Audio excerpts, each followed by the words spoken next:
Something revolutionary is happening in leadership, and it's creating the greatest opportunity for women in decades.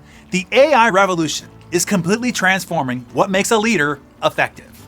As AI masters technical tasks and knowledge work, the fundamental advantage in leadership has shifted from IQ to EQ.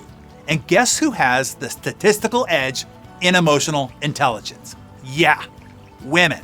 This isn't just my opinion.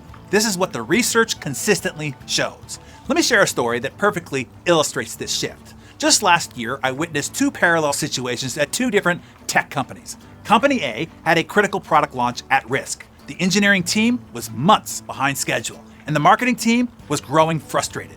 The male VP in charge called an emergency meeting where he demanded extra hours from everybody, established strict daily reporting requirements, and warned of a consequence if deadlines weren't met.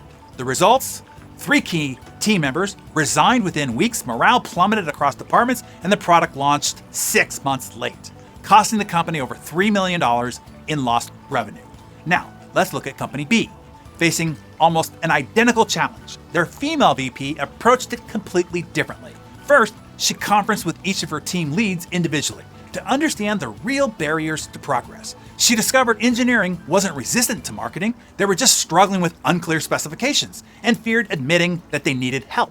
Instead of mandating overtime, she created cross-functional workshops where marketing and engineering collaborated directly, and she publicly acknowledged her own role in the communication breakdown.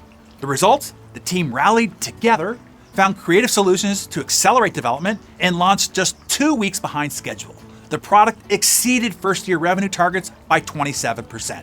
Same situation, two completely different approaches and dramatically different outcomes. The male leader used authority and pressure. The female leader used empathy and collaboration. One lost millions, the others gained millions. This isn't about gender stereotyping. It is about recognizing that traditionally feminine leadership traits are becoming the most valuable skills in modern business. For decades, women have been told to be more like men to succeed, to downplay their emotional intelligence, to hide what makes them naturally effective leaders. I have always thought that that was a terrible mistake. Think about the women leaders we've celebrated historically. Margaret Thatcher, the Iron Lady, known for her unyielding approach. She even outmailed her male counterparts. Or the archetype of Miranda Presley in The Devil Wears Prada, the cold, demanding female boss who gained power by rejecting warmth and empathy. Even today, women like Indra Nooyi at PepsiCo had to carefully balance being tough enough while not appearing too aggressive. We've been working with a broken model where women succeed only when they abandon the very traits that would make them exceptional leaders.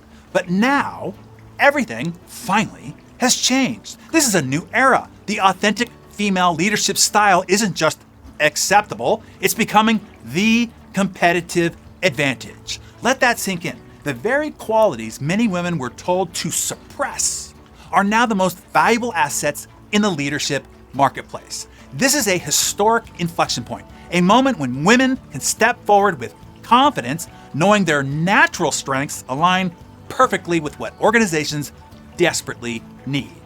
So how do you spot these high EQ leaders during interviews? Because as the saying goes, not all men are created equal, so it is true for women. Look for these 5 unmistakable signals. 1, balanced conversational flow. Do they monopolize the interview or create space for genuine dialogue? High EQ candidates ask thoughtful questions and respond with substance rather than rehearsed answers. 2, story-based responses about conflict. Ask how they've handled team conflicts. Watch if they describe only others' faults or acknowledge their role in both problem and solution. And 3, genuine curiosity about your organization. Their questions will reveal whether they're focused on status and compensation or understanding your culture and challenges. And number 4, comfortable with silence. High EQ candidates don't rush to fill every pause. They're secure enough to reflect before responding, even when it creates momentary discomfort. And 5, emotional range. Notice if they show appropriate enthusiasm, thoughtfulness, and a nuanced emotional response rather than maintaining a single professional facade. And for your existing team members, watch how they handle these three situations. 1. Team setbacks. Do they blame others or take responsibility and focus on solutions? 2. Feedback sessions. Do they get defensive or genuinely absorb and apply what they hear? And number 3, meeting dynamics. Do they create space for quieter voices or dominate the conversation? Look around your organization today. Who demonstrates these qualities but hasn't been promoted? You might discover your most valuable leaders are hiding in plain sight.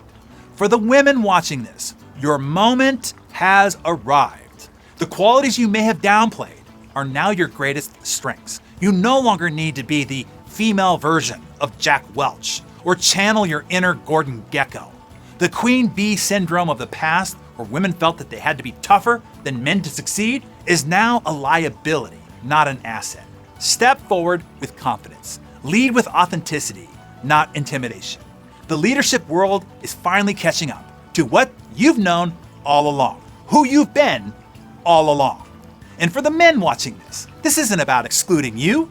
It's about developing the emotional intelligence that makes anyone, male or female, an exceptional leader. And men, if you want to build an organization of compassionate killers, go out and get you some badass women and let them loose. So my Darren Daily friends, what one action will you take today to recognize, develop, or promote the high EQ talent either already on your team or develop your plan to go get you some? Share your thoughts below and share this message widely, particularly with the strong women in your life. And let's build organizations where leadership is based on what actually drives results.